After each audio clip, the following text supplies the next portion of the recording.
Hi sir. చెప్పండి madam. Sir Trump ఇప్పుడు Greenland కొందాం అనుకుంటున్నారంట. అది కంట్రీ కాదా? Yes ma'am. అది కంట్రీ కాదు. యాక్చువల్‌గా గ్రీన్‌లాండ్ అనేది డెన్మార్క్ అనే దేశం యొక్క ఒక అటానమస్ టెరిటరీ. లైక్ టిబెట్ అనేది చైనాకు ఒక అటానమస్ టెరిటరీ ఎలాగో గ్రీన్‌లాండ్ కూడా డెన్మార్క్ అనే దేశం యొక్క అటానమస్ టెరిటరీ.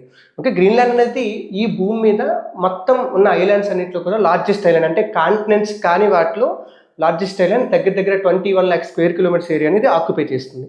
అయితే ఇనీషియల్ స్టేజెస్ నుంచి గ్రీన్‌లాండ్ నార్వే, డెన్మార్క్ లాంటి కంట్రీస్కి కాలనీ లాగా ఉందన్నమాట. అంటే చాలా వరకు అవి కాలనైజ్ చేసుకొని వాటిని గడుపుతూ వచ్చాయి. అయితే కరెక్ట్గా 1953 ఆ టైంలో ఏమైంది, ఈ గ్రీన్‌లాండ్కి డెన్మార్క్ ఒక స్టేట్ హోదా ఇచ్చి, ఒక ప్రావిన్స్ హోదా ఇచ్చి దాన్ని అడ్మినిస్ట్రేట్ చేయడం మొదలుపెట్టింది. అంటే అప్పటి నుంచి ఇంకా కంటిన్యూస్గా డెన్మార్క్లో ఒక స్టేట్గా అది కొనసాగుతుంది. అయితే తర్వాత కాలంలో కొన్ని రిఫరెండమ్స్ జరిగి 1979లో డెన్మార్క్ దానికి కొంత హోమ్ రూల్ ఇచ్చింది. అంటే తమకి తాము రూల్ చేసుకునే అవకాశాన్ని ఇచ్చింది.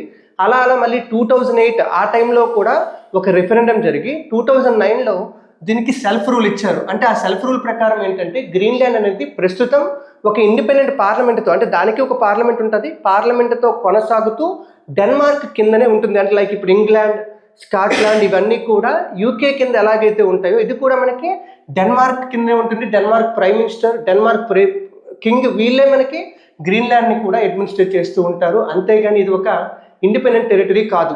ఓకే. అయితే ఈ గ్రీన్‌లాండ్ ఏదైతే ఉందో ఈ గ్రీన్‌లాండ్ని అమెరికాకి దగ్గరలో ఉండడం వల్ల, గ్రీన్‌లాండ్లో రీసోర్సెస్ చాలా ఎక్కువగా ఉండడం వల్ల ట్రంప్ ఏం చేస్తాడంటే ఈ గ్రీన్‌లాండ్ ప్రాంతాన్ని తీసుకుంటే కొంచెం అడ్వాంటేజ్ ఉంటుంది కదా, మినరల్ రీసోర్సెస్ ఎక్కువ వస్తాయి, డబ్బులు ఎక్కువ వస్తాయి అన్నట్టుగా ఆలోచిస్తున్నారు.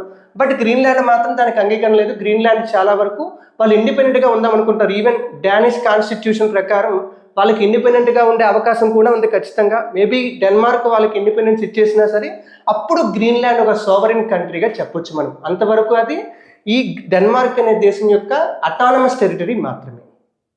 Okay sir.